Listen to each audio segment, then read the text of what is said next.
bisa diendani. Ngono. Heeh. Oke sing ijen yo ora akeh yo sithik. Heeh. Sing penting tetep jalan banget iki mau lancar gangsar. Sing kendang izin rabi lah yo. Jane wis tak tawani wayangan angger anggota Sanggar Seni Astabrata angger rabi wayangan ora apa. Ayo, ora usah mikir Probaya, ora usah mikir Probaya. Sing ayake kok moh ngrepotke karo kancane. Ayo ora dadi ngopo, heeh. Ya karben kanca-kanca Astabrata dhisik mengko. Sapa sing rabi bar iki berikute sapa? Bar iki berikute sapa? Engko diurut wayangan. Aku keri. Pak Sipan dhisik. Lah ya. Iki pengendange ya bengi iki hebat luar biasa ya. Dan wis kaya tempel ya. Dan ini lagi pisan iki ya. Cetan kemengko ya ora tau janjian kencanku kaya ngene ya ora tau wis. Asal gabrus ngono ya dadi luar biasa.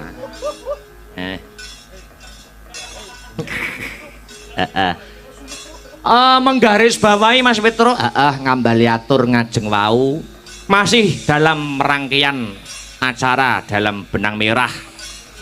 Dhawuhipun temanten kekalih nuwun inggih punika Mbak Yu kula Mbak Nabilah Revalita Andini.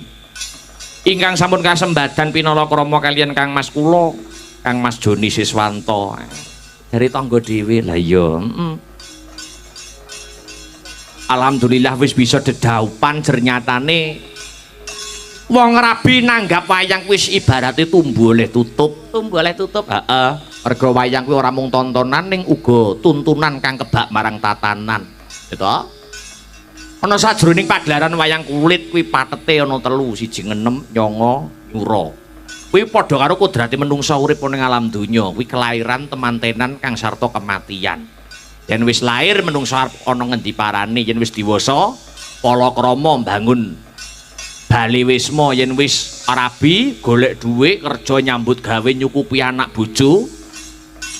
Yen nula iso nglungsungi, yen menungsa gedhong ana kuncenana wong mati mangsa wurunga. Wong mati ora iso diselaki. Lah iya, nderek muji ya Mas Petro. Heeh, nderek muji muga-muga sak rampunge ringgitan kang sarta seluruh rangkaian adicara pernikahan Mbak Nabilah Revalita Andini kang sarta Mas Joni Siswanto anggenipun bangun bali wisma pinaringan ayem tentrem, anggenipun bangun bahtera rumah tangga enggal pinaringan momongan. Ya. Itu ana sing pengin putra lanang, ana kepengin putra wadon kuwi ya. Kuwi dhewe-dhewe, heeh. Nek wong Jawa adate seneng putra lanang. Ya anak lanang mbarep, wah wetone dhuwur. Wah, jan. Yo nek gedhengu dadi bocah sing hebat luar biasa. Ya kabeh yo gumantung kang sarta donga kang sarta ikhtiare Mas Joni Siswanto kang sarta Mbak Nabilah Revalita Andini. Heeh. Oh, mergo lagi pisan rene ada pepatah mengatakan tak kenal maka tak sayang. Yo. Ditepungke kadang waranggono. Ingkang sisih mriko piyambak disut kamerane. Nah. Sisih mriko piyambak, heeh. Ya geser kamerane. Kono. Pojok kono. Ayo. Punika tetungguling para widamati ngang mapan wonten ing telatah Nganjuk Kota Angin. Ibaratipun punika digodhog pun mboten empuk. Ibu Parsinem. Wah, menika kiblat papat 5 pancer nek wis ana ing laladan Nganjuk apa meneh nyemplung ning dunia seni sapa to Bu Parsinem mesti wis tau keberbeken sing dadi jenenge. Kiblat papat 5 pancer. Wah, Bungkulon ana wayangan sapa sindene Bu Parsinem. Etan wayangan sapa sindene Bu Parsinem. Lor kidul wayangan sapa to pesinene Ibu Parsinem. Dasaripun asma kinarya japa Ibu Parsinem paring siji nembah. Wonten ing urip alam donya menika tansah manembah wonten Gusti ingkang Maha Sawiji. Mula budayane ya kecekel ning agamane ya tetep ora ditinggal. Bu Parsinem wo diaturi. Terus nglerek. Aku ngincengku ndelok TV.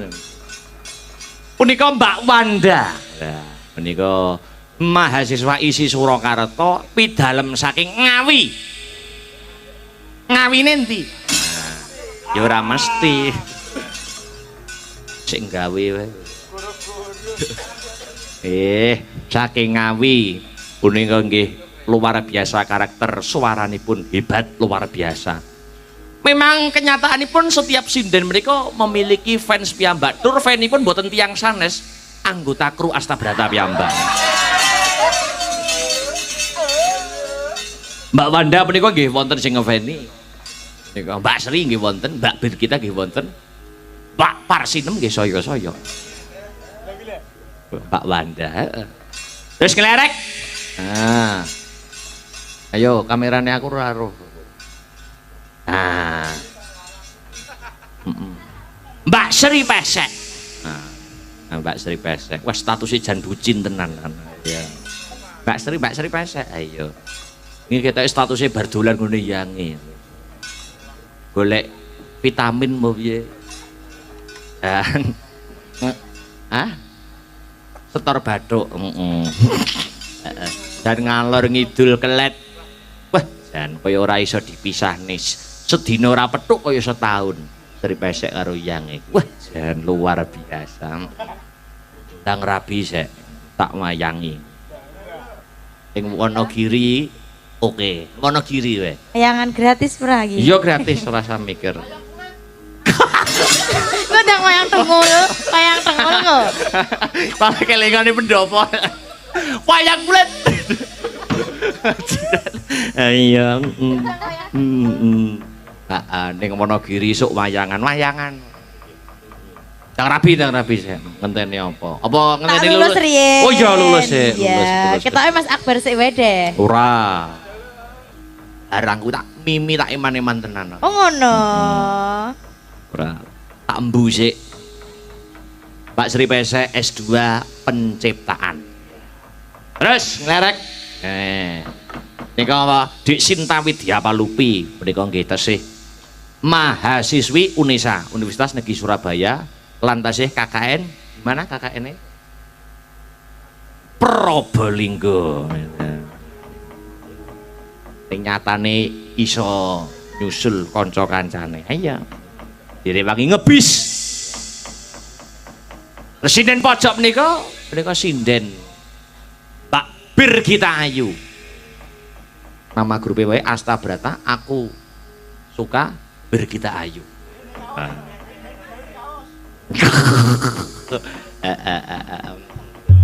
Ya. Lon-lonan gremet-gremet waton selamat, alon-alon waton kelakon sareh-sareh waton pikoleh. Pelok. Ya.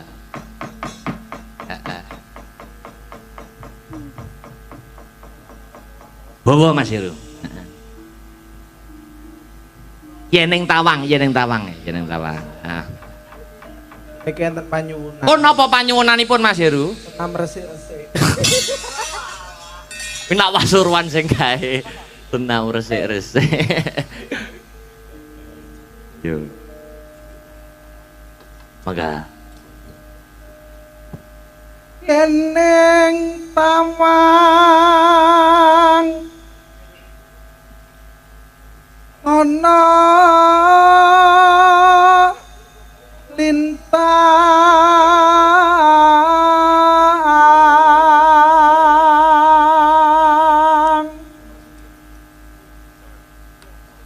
cahayu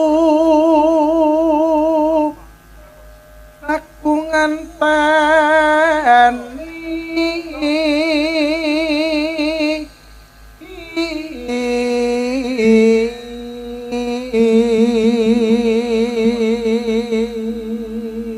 Tembang menika nggih katur para pamirsa sutresna budaya pecinta wayang kulit ingkang tasih memonitor lumantar channel YouTube Astabrata Media. Yuk lanjut. Marang mega ingat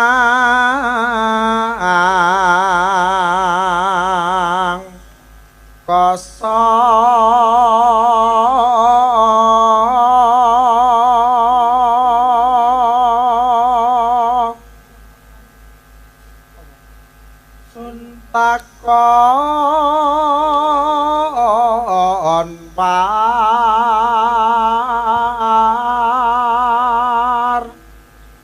tane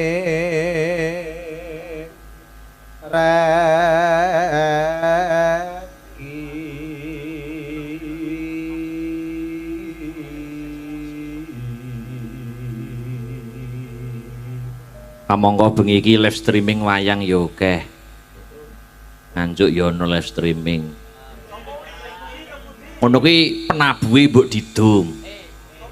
Rata no kono adit. Ya ora adil lho ya. Mbok sing bonang ki rono kono ki akeh gendinge. Heeh, mbok ngono lho. Kesadaran.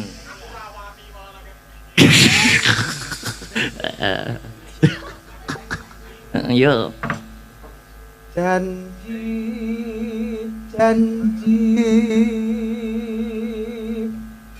wele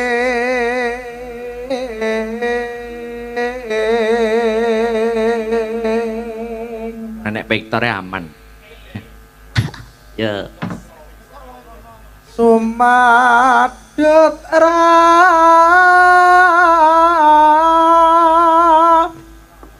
sing tias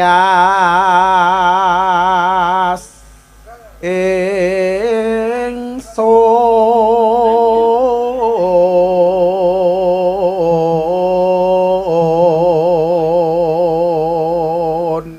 Muga-muga pinanganten kekarone adoh saka Sukerto, adoh saka Bilai mergo mau sore wis kelakon diruwat. Nah.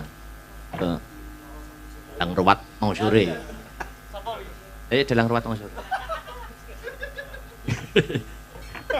Oh lanjut Mas. Kadito. Lanjut.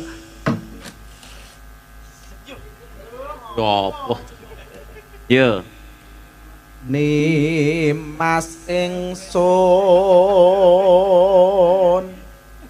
marsapa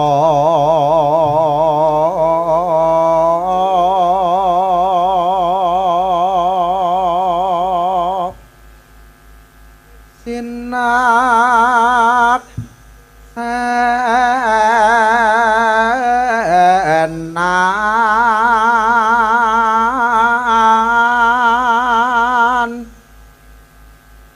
bumi langit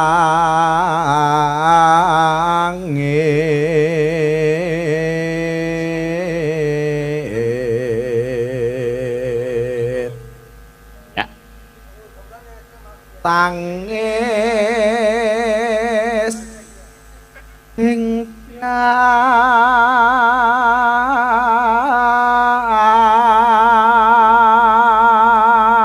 Telas ke?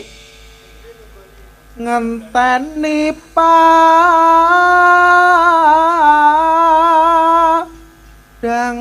rembulan.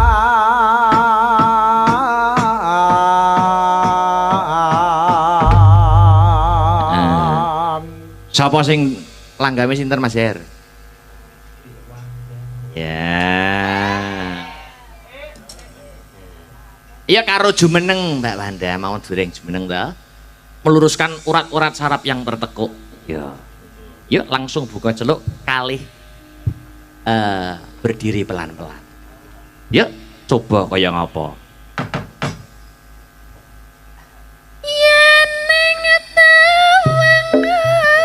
Lintang wong bagus aku ngenteni kekamu marang minggu ing angkasa kang mas sentak kok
Ditelaske, yuk.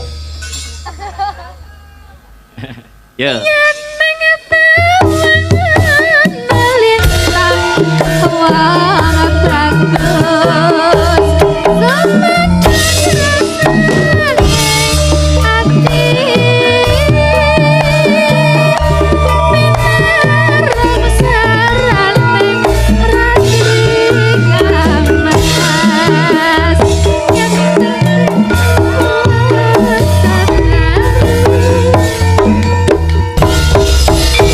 Terima kasih.